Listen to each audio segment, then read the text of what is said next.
Good things take time, and great things, they're worth the wait.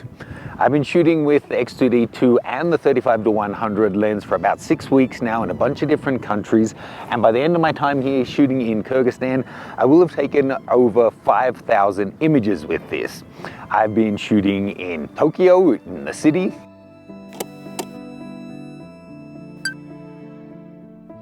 from freezing yurt camps to blazing hot mountain canyons, landscapes, model photography, street photography, moving subjects, and handheld long exposures.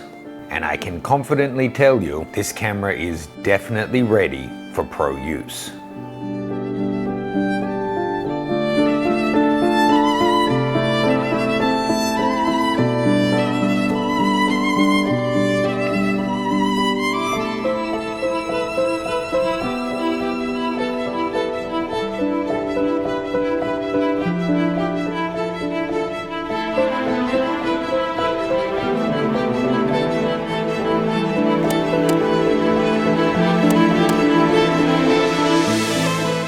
Simply stunning. Kyrgyzstan has been such a pleasure to travel around. Oh, what, my new hat? Thank you for noticing. My guide just gave it to us as a gift. Kyrgyzstan has been incredible. I'm already planning my second trip back to scout out a future tour that I'm going to run here. If you'd like to hear about that or any of my other tours that I have going on, check out the links in my link tree below.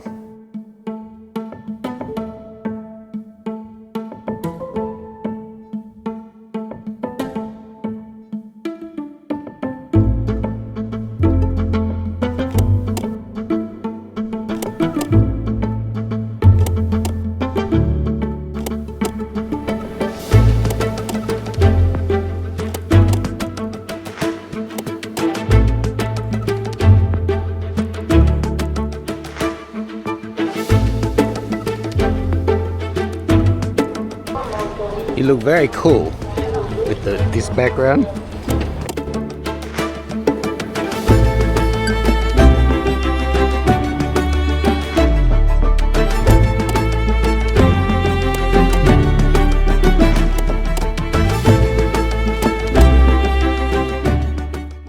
So I'm about halfway through my trip now in Kyrgyzstan, and throughout the trip for stills I've exclusively been shooting with the X2DII, the 35-100 as well as the 20-35, and I got a few shots in the capital using the 38V lens.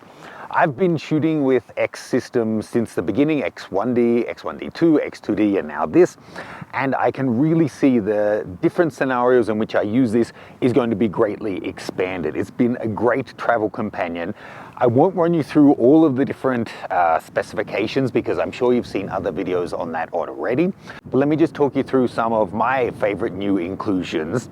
Essentially, all the best of it is still there, but they've improved so many things. So the great sensor and Hasselblad's color science is still intact. You get those beautiful lifelike colors that are so true to life, but then so rich. That's all there. It's now also lighter. It has a base ISO of just 50. It has a new joystick on the back and more custom function buttons. It's got a new and brighter OLED display. It's now adding in subject detection and continuous autofocus. And overall just better autofocus thanks to a more complicated system with more points and the addition of LiDAR assisted autofocus. And I think that's going to be the biggest upgrade for people, the greatly improved autofocus. If you were using the earlier generation, you were shooting things like landscape, then they work just fine. But if you're using it for moving subjects, it could be challenging. Here with the continuous autofocus and subject detect, it's so much easier. I'm generally not missing shots on this trip. It's been great. Now, in terms of customization, I have the central joystick set up that if I push it in, it moves my focus point back to the middle, makes navigating much quicker, and the rear custom button I've got set to bring up all of my different autofocus options. If you want to see all of my customization for this camera, and indeed a full run through on the entire camera, as well as the older X2D and the CFV camera, it also covers the new lens and the entire lens system.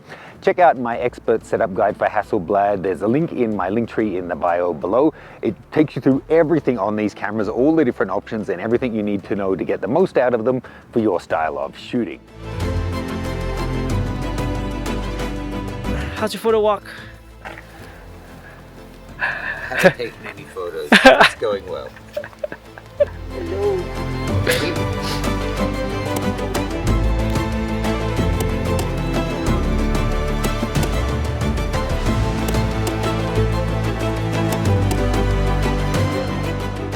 This video is brought to you by the Windows 95 desktop. Actually, no. Brought to you by Payboo, the in-store payment card that instantly credits you back the amount of sales tax on your order. If you're picking up the X2DII and the 35-100, that could be well over $1,000. It's available exclusively at B&H Photo. See details in the description below.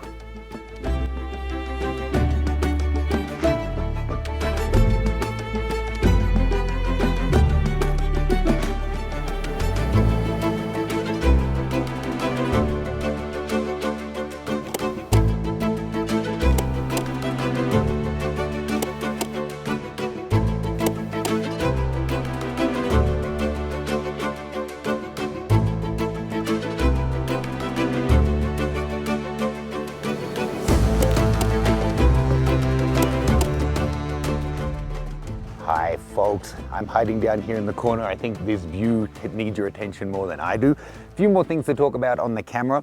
First off, this has end-to-end HDR, which means essentially the viewfinder and screen are HDR capable. They're bright enough and contrasty enough. And the camera, if you're shooting HEF or JPEG, is able to record in a HDR format. Of course, I'm doing that alongside RAW.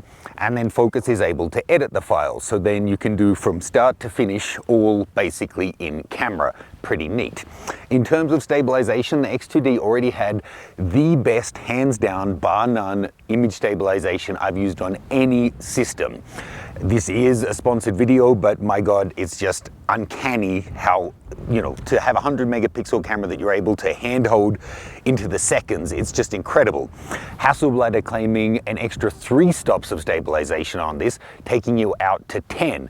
I can tell you I've been shooting, I haven't used a tripod for a still photo on this trip. Everything you've seen was shot handheld.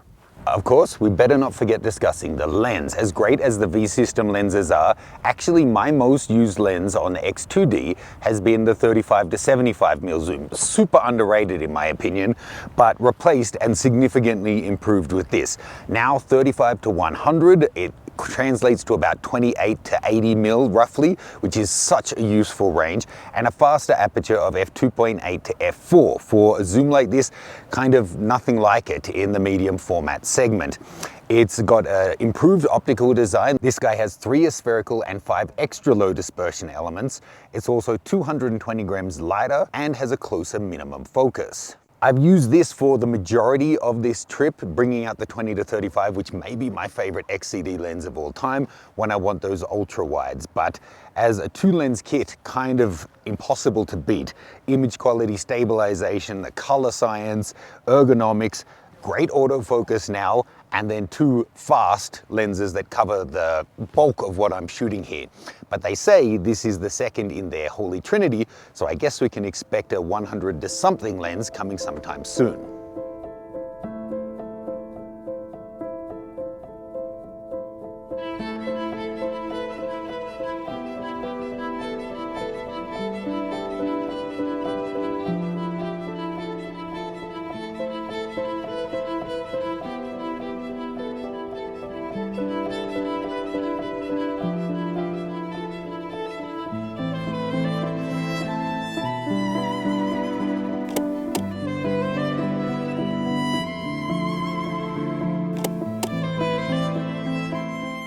Okay folks, so back to Windows desktop zone in Kyrgyzstan for the little conclusion here. It's kind of remarkable in an era when everything, despite what's happening with specs, seems to be skyrocketing in price thanks to tariffs and inflation and just general gouging. Somehow, despite all of the improvements they've put in this camera, it's actually $900 cheaper than the previous generation, and the lens, which is also significantly improved, is also significantly reduced in price. It's kind of a no-brainer. Now I can really see myself using this combo or this kit for so much of my work. For this trip, I really haven't missed having faster frames per second.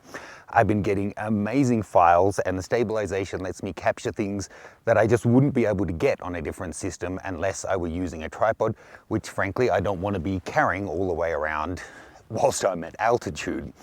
One thing I would say, if you've used an X1D, X1D2, or even an X2D and found that the autofocus was a limit for the kind of work that you do, definitely try and get hands-on and test this one out, because I think you're going to be pleasantly surprised at the new shooting scenarios that this makes possible. The LiDAR and the new autofocus points and whatever they've done to this, it really makes a substantial difference, and I have thoroughly enjoyed traveling with this. First in Japan, then in Hong Kong, now in Kyrgyzstan. If you'd like to join me on my future trip to Kyrgyzstan, you can register at the link in my link tree.